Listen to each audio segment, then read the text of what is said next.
Bien, vamos a analizar las condiciones de frontera de un circuito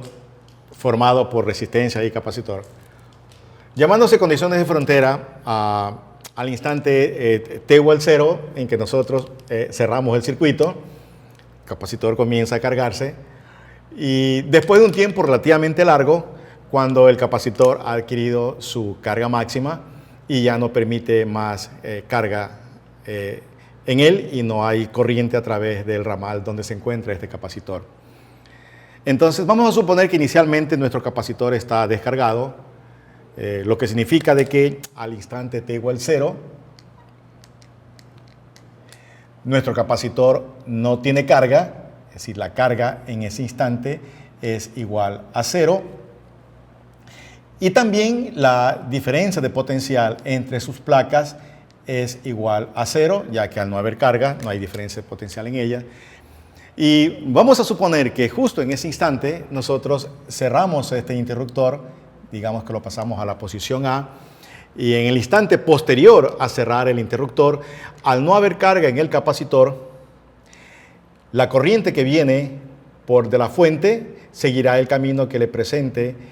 menor resistencia. En este caso una parte vendrá por aquí, ¿no es cierto? Esta resistencia, como usted puede ver, no presenta ninguna oposición ya que no se encuentra conectado al circuito. La corriente saldrá de la fuente, vendrá por este alambre, cruzará esta resistencia,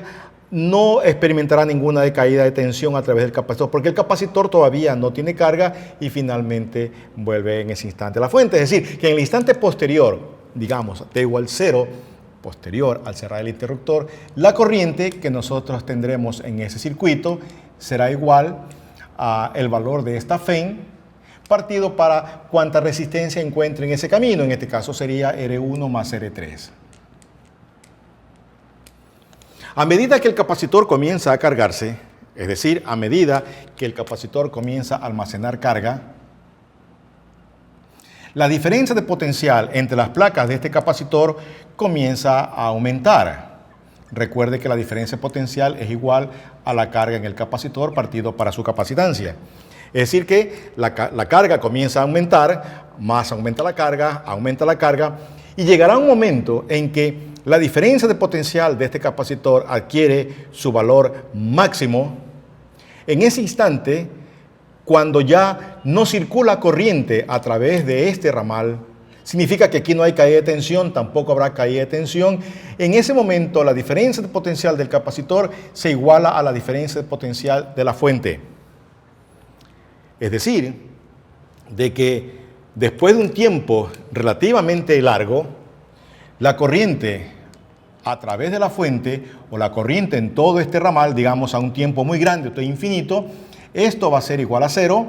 Entonces significa que nuestro capacitor ha adquirido su carga máxima,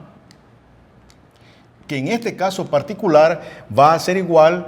a la capacitancia del capacitor multiplicado por la diferencia de potencial de sus placas, que va a ser exactamente igual a la diferencia de potencial de la fuente.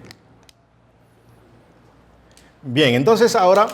vamos a suponer que luego de que el capacitor ha adquirido su carga máxima, en donde el interruptor pasó en la posición A durante un tiempo relativamente largo,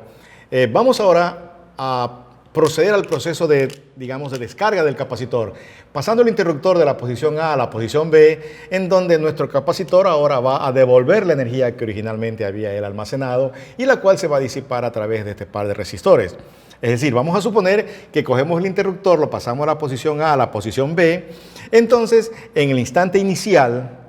este capacitor que tiene su carga máxima, el capacitor va a actuar como una fuente y va a devolver la energía a través del circuito. Como la diferencia potencial que en ese instante tiene el capacitor, al momento que lo pasamos a la posición B, recuerden que originalmente el capacitor tiene su carga máxima, entonces significa que en ese instante, vamos a llamarle el instante t igual 0 en el proceso de descarga, digamos, para el proceso de descarga. Entonces aquí la corriente que va a circular en ese instante en el circuito, vamos a llamarle nuestro instante de tiempo t igual 0, el proceso de descarga va a ser igual a la diferencia de potencial del capacitor, que es la diferencia de potencial de la fuente, que en este caso es el valor E, partido para la resistencia equivalente del circuito, que en este caso será igual a R sub 2 más R sub 3. Por supuesto que en este caso, después de un tiempo relativamente largo, el capacitor terminará finalmente de descargarse, su energía será disipada a través de la resistencia y su corriente final será igual a cero. Algo en el que quiero que ustedes presten atención. Es un error bastante frecuente que se presenta en los estudiantes cuando analizan el circuito RC con respecto al voltaje que adquiere el capacitor después de haberse cargado completamente. Si ustedes observan en este circuito, una vez que el capacitor carga completamente, no hay corriente en este ramal, lo que significa que la diferencia potencial del capacitor es exactamente igual a la diferencia potencial de la fuente. Pero miren ustedes este circuito que se encuentra acá. Si yo este circuito cierro este interruptor, ustedes van a observar que la corriente que sale de la fuente, una parte irá por aquí, otra parte vendrá por esta resistencia. Y finalmente, cuando el capacitor se cargue, cuando el capacitor adquiera su carga máxima, ya el capacitor no va a permitir más carga, no permite más paso de corriente, el capacitor se comporta como un circuito abierto, en este ramal no hay corriente y toda la corriente viene por esta resistencia. Es decir, la corriente hace este camino, como usted puede observar.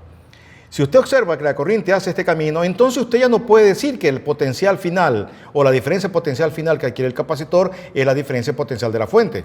Lo que sí puede decir es que la diferencia de potencial entre las placas y el capacitor es la diferencia potencial de esta resistencia. Y si la quiere relacionar, por ejemplo, con la fuente, vendría a ser igual al potencial de la fuente menos la caída de tensión que se produce en esta resistencia. Preste atención en aquellos circuitos donde se presentan más de un camino en donde normalmente la diferencia de potencial final que adquiere el capacitor no corresponde exactamente al potencial de la fuente como vimos en el caso anterior.